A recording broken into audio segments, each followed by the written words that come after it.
ذکر حق کے نور سے روشن ہے اس کی صبح و شام، اس کے ہر گوشے میں گونجے حق تعالیٰ کا کلام۔ یہ ادارہ مجلس تعلیم القرآن جس کا نام۔ آج کا ہمارا سبق انشاءاللہ شروع کرتے ہیں۔ اعوذ باللہ من الشیطان الرجیم، بسم اللہ الرحمن الرحیم۔ قالوا ادع لنا ربک یبین لنا ما ہی ان البقرہ تشابہ علینا وإنا ان شاء اللہ لمہتدون۔ الفاظ جو ہیں اس میں اکثر و بیشتر آپ کے جانے ہوئے ہیں۔ قالوا کہا، انہوں نے کہا، قوم کے لوگوں نے کہا، ادع لنا، دعا کیجئے ہمارے لیے، ربک، آپ کے رب سے، یبین لنا، یبین لنا ہم نے آپ کو بتایا وہ واضح کرے ہمارے لیے، ما ہیا، کیسی ہو وہ۔ یہ ہیا کی ضمیر جو ہے وہ گائے کی طرف ہے، جو بقرہ ہے نا وہ، اس لیے ہیا آیا اس کے لیے، کیسی ہو وہ۔ ان البقرہ، بے شک گائے، تشابہ علینا، یہ تشابہ لفظ جو شبہ سے بنا ہے۔ شبہ جو ہے ہم اردو میں بھی استعمال کرتے ہیں۔ شبہ جو ہے اس کا مطلب ہمیشہ دو چیزیں ہوں، تین چیزیں ہوں، کوئی ایک چیز میں کیا شبہ ہوگا؟ ہمیں شبہ ہو گیا ہے۔ ان البقرہ، بے شک گائے، تشابہ علینا، ہمیں شبہ ہو گیا ہے اس کے بارے میں۔ اتنا سب سننے کے بعد بھی ہمیں تھوڑا شک شبہ ہے۔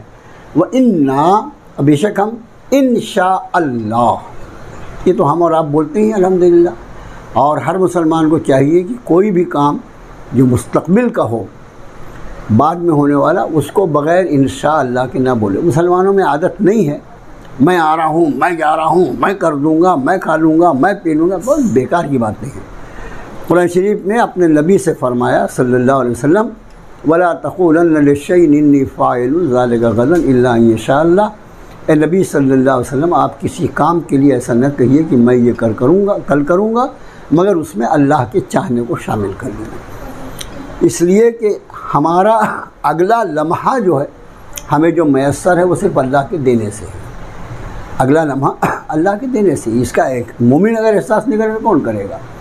تو انشاءاللہ، اس کے پہلے بھی لفظ ان یعنی اگر، شاء یعنی چاہا، اللہ یعنی اللہ، اگر چاہا اللہ نے، انشاءاللہ اگر چاہا اللہ نے۔ تو اور بے شک ہم انشاءاللہ اگر اللہ نے چاہا لمہتدون، ضرور ہم سمجھ لیں گے۔ یہاں ہدایت پالیں گے سے مراد وہ ہدایت نہیں جس کے لیے اہدنا الصراط المستقیم۔ ہم یہ گائے کے بارے میں ہمارا جو شک شبہ ہے وہ دور ہو جائے گا اور ہم صحیح بات اس کے بارے میں سمجھ لیں گے۔ تو اب آیت کا ترجمہ ہوگا، انہوں نے کہا کہ دعا کیجئے ہمارے لیے اپنے رب سے، وہ واضح فرمائے ہم پر یا ہمارے لیے کیسی ہو وہ۔ بے شک گائے کے بارے میں ہمیں شبہ ہو گیا ہے اور انشاءاللہ ہم ضرور سمجھ لیں گے۔ یہ میں نے کل بھی یہ بات اس کے پہلے کی کلاس میں بھی آپ سے کہا تھا کہ کتنے بیوقوف ہے وہ، کہ کتنا گستاخانہ انداز ہے، دعا کیجئے ہمارے لیے اپنے رب سے۔ وہ یہ نہیں کہتے ظالم کی دعا کیجئے ہمارے لیے ہمارے رب سے۔ جو موسیٰ کا رب ہے وہ تمہارا بھی تو رب ہے نا، اس پر ایمان لائے ہونا، لیکن بدتمیز جنگلی قوم ہے، جاہل قوم ہے، اس لیے۔ اب یہ ہوا اس آیت کا ترجمہ۔ رواں ترجمہ دیکھیے، انہوں نے کہا دعا کیجئے ہمارے لیے اپنے رب سے، وہ واضح فرمائے ہم پر کیسی ہو وہ گائے۔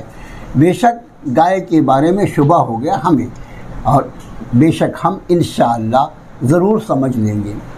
اب اگلی آیت، قال انہ یقول انہا بقرۃ لا ذلول تثیر الارض ولا تسقی الحرث۔ اس کے پہلے یہ شرط نہیں بیان کی تھی اللہ نے، جتنا پوچھ رہے ہیں اتنا ان کی گردن پھنستی جا رہی ہے۔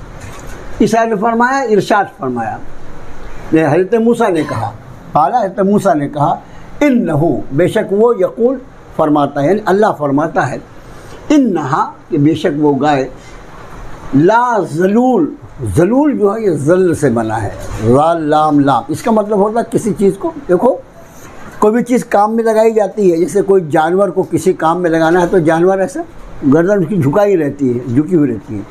یہ لفظ ذلول نہ استعمال کی گئی ہو، اس کا ہم ترجمہ کریں گے نہ استعمال کی گئی ہو. تو سیر الارض، زمین کو جوتنے میں.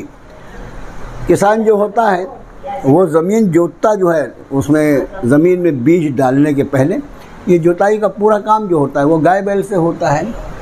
ولا تسقی الحرث، تسقی الحرث جو ہے یہ سقا یعنی پانی پلانا، استسقاء پر ہم بات عرض کے سامنے عرض کر چکے ہیں.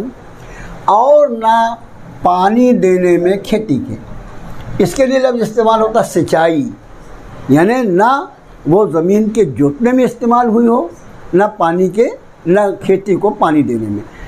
ہوتا یہ ہے ابھی تو ٹیوب ویل اور یہ ساری آسانیاں ہیں، لیکن جہاں یہ سب نہیں ہوتا آج بھی بڑے بڑے کنویں ہوتے ہیں، اس میں بڑے بڑے ڈول لگے، اتنے بڑے ڈول کہ آدمی اس کو نہیں کھینچ سکتا. جانوروں کے ذریعے وہ ڈول کھینچے جاتے ہیں، بھرے ہوئے ڈول، اور پھر وہ پانی بہا دیا جاتا ہے کھیتی میں. تو اس طرح سے یہی جانور زمین کے جوتنے میں بھی کام آتے ہیں، اور یہی جانور جو ہیں زمین کو سیراب کرنے میں، اس کے سینچائی میں بھی کام آتے ہیں. فرمایا حضرت موسیٰ نے کہا کہ بے شک وہ فرماتا ہے کہ بے شک وہ گائے نہ استعمال کی گئی ہو زمین کے جوتنے میں اور نہ ہی کھیتی کو سینچائی میں. مسلمہ، مسلم مرغ مسلم کھاتے ہیں نا، مسلمہ جو ہے اسی مسلم کا مؤنث ہے. مسلمہ بالکل صحیح سالم، لا شیعۃ فیہا، شیعہ کہتے ہیں داغ، شیعہ کہتے ہیں داغ، نہ داغ دھبا اس میں. قالوا الآن جئت بالحق، یہ الان جو ہے اس کا مطلب ہوتا ہے اب. جئت لفظ جو ہے یہ جا سے بنا ہے، اور جا کے بعد اگر با کا وصل آئے، یعنی کوئی لفظ ایسا آئے جو با سے شروع ہوتا ہے جا کے بعد، تو جا کا ویسے مطلب ہوتا ہے لفظ الٹا بالکل معنی. جا یعنی آنا.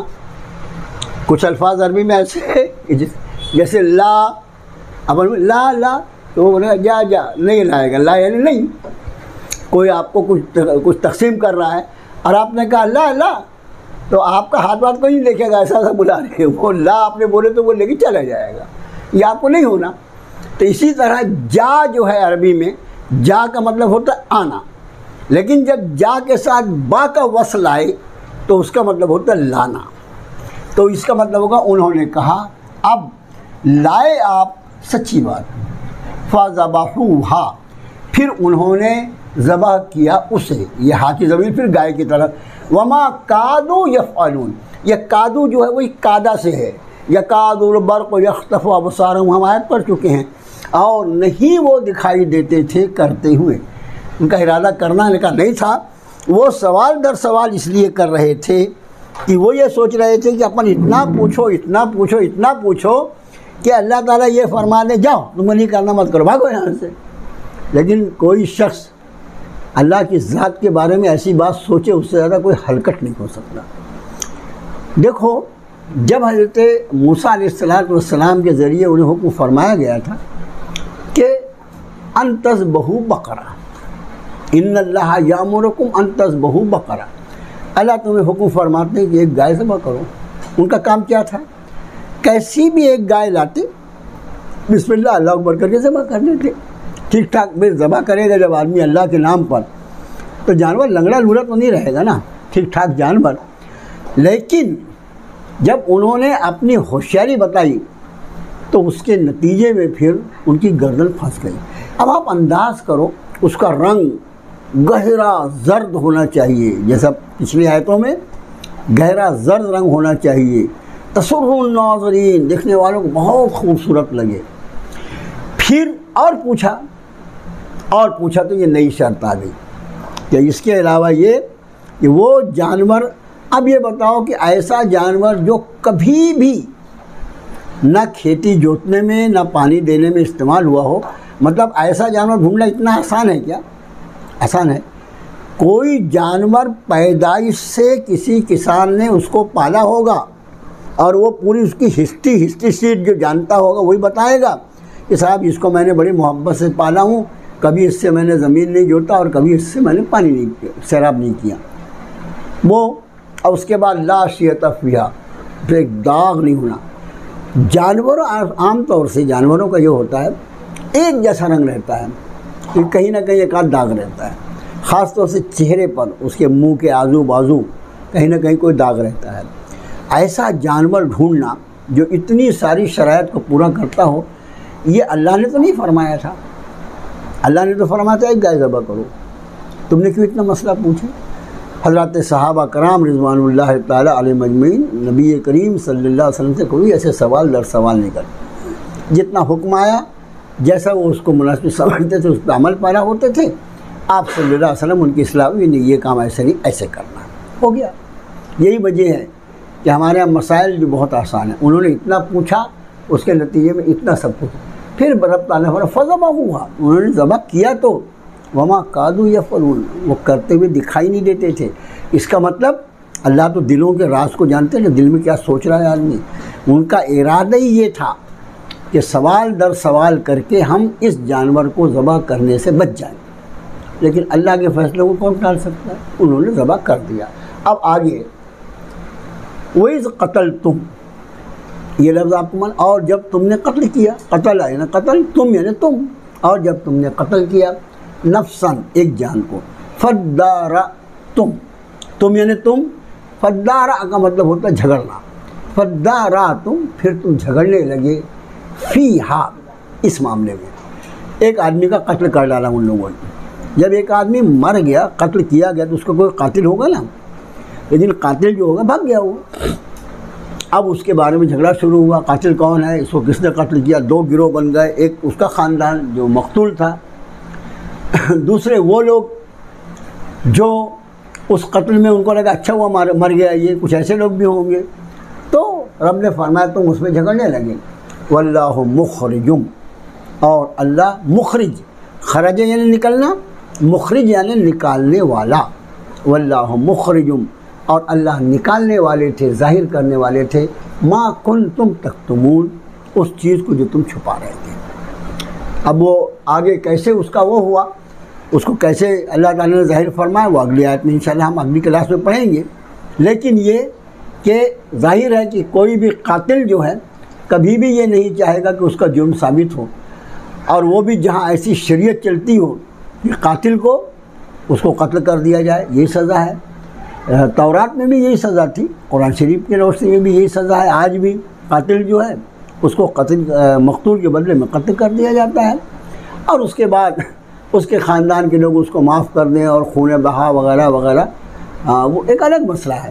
لیکن عام طور سے جو سزا ہے وہ یہ ہے کہ اگر کسی نے کسی کو قتل کیا ناحق تو اس کے بدلے میں اس کو قتل کیا جائے۔